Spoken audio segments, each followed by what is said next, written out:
King Solomon's Mines by Rider Haggard. Narrated by Simon Preble. This unabridged audiobook was produced in the year 2010 by Tantor Media Incorporated, which holds the copyright thereto.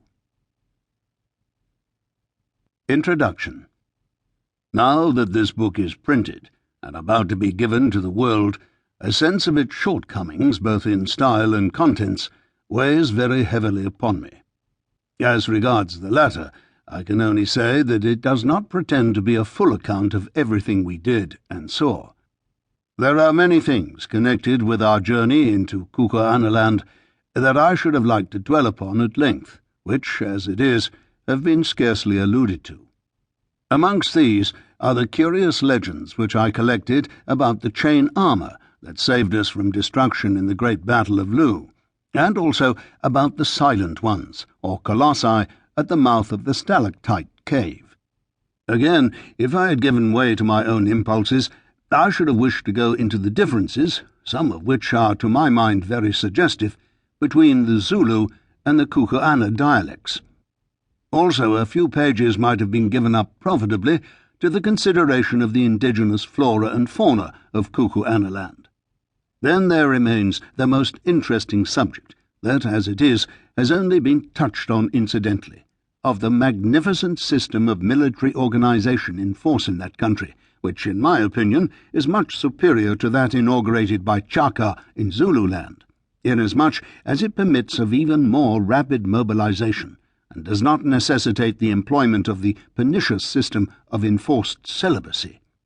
Lastly, I have scarcely spoken of the domestic and family customs of the Kukuanas, many of which are exceedingly quaint, or of their proficiency in the art of smelting and welding metals.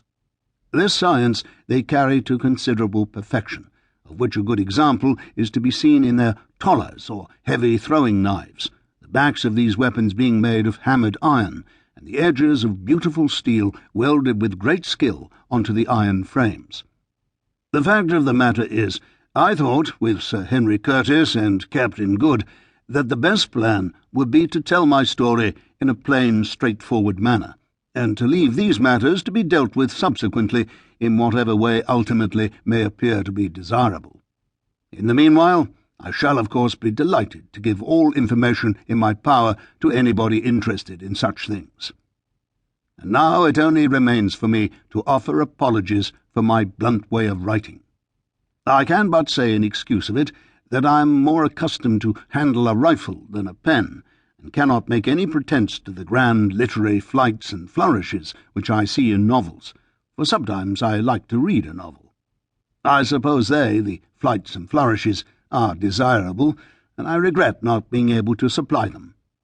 But at the same time, I cannot help thinking that simple things are always the most impressive, and that books are easier to understand when they are written in plain language, though perhaps I have no right to set up an opinion on such a matter.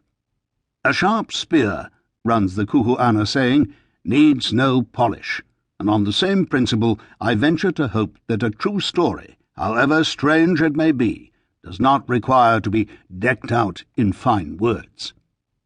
Allan Quatermain.